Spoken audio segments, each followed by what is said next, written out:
बिस्मिल्लाहिर्रहमानिर्रहीम। अस्सलाम वालेकुम। दुआ और उम्मीद है कि आप सब खैरियत से होंगे। एक दिन मेरे एक दोस्त ने मुझसे पूछा कि मैं अल्लाह से काफ़ी अरसे से अपनी हाजत तलब कर रहा हूँ। एक हाजत के लिए मैं तड़प रहा हूँ, अल्लाह से मांग रहा हूँ, अल्लाह से बार बार गिड़गिड़ा कर अपनी वो हाजत मांग रहा हूँ, लेकिन मेरी तड़प के बावजूद अल्लाह मुझे अता नहीं कर रहा, अल्लाह मेरी दुआ सुन नहीं रहा। मेरा सवाल यह है कि अल्लाह नऊज़ु बिल्लाह मुझ पर जुल्म क्यों कर रहा है। उसके जवाब में मैंने उसे एक वाक़या सुनाया कि एक दिन एक बादशाह अपने शिकारी परिंदे के साथ शिकार के लिए निकलता है और अपने शिकारी परिंदे को इस वजह से ले जाता है कि शिकारी परिंदा ऊपर से उन चीज़ों को देख सकता है जो बादशाह नीचे से नहीं देख सकता। पूरा दिन मेहनत और जुस्तजू के बावजूद उन्हें कोई शिकार नहीं मिलता और इसी दौरान बादशाह असली रास्ते से भटक जाता है। प्यास की शिद्दत की वजह से उसकी हालत गैर होने लगती है, लेकिन उसके पास पीने के लिए पानी नहीं होता।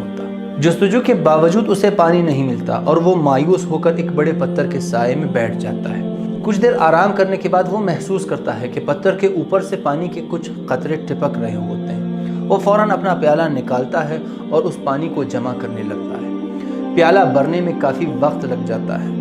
जब प्याला भर जाता है और बादशाह पानी पीना चाहता है तो उसका वो शिकारी परिंदा उस पर हमला करता है और पानी को गिरा देता है।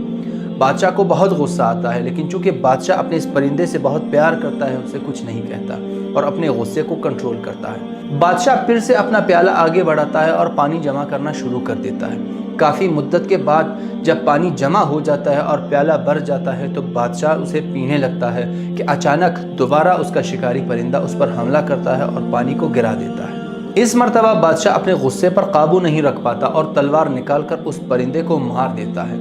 इतने में वो पानी टपकना भी बंद हो जाता है। पानी की तलाश में ये पत्थर के ऊपर जाता है। जब ऊपर पहुंचता है तो देखता है कि जहां से पानी गिर रहा था वहां पर एक जहरीला सांप मरा हुआ है। इसे ये बात समझ में आ जाती है कि उसका परिंदा बार बार उस पर क्यों हमला कर रहा था, क्योंकि परिंदे ने उस जहरीले सांप को देख लिया था और नहीं चाहता था कि उसका मालिक ये पानी पीकर मर जाए। मैंने इस वाक़े के बाद अपने दोस्त को कहा कि हमारी ज़िंदगी भी बिल्कुल इसी तरह है।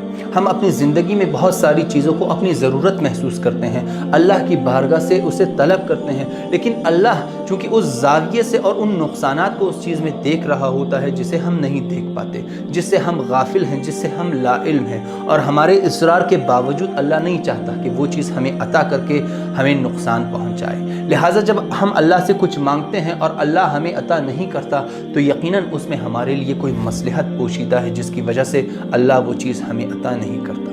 मेरी ये बात सुनकर मेरा दोस्त सजदे में गिर गया और अल्लाह की बारगाह से तौबा करने लगा और अल्लाह का शुक्र बजा लाने लगा।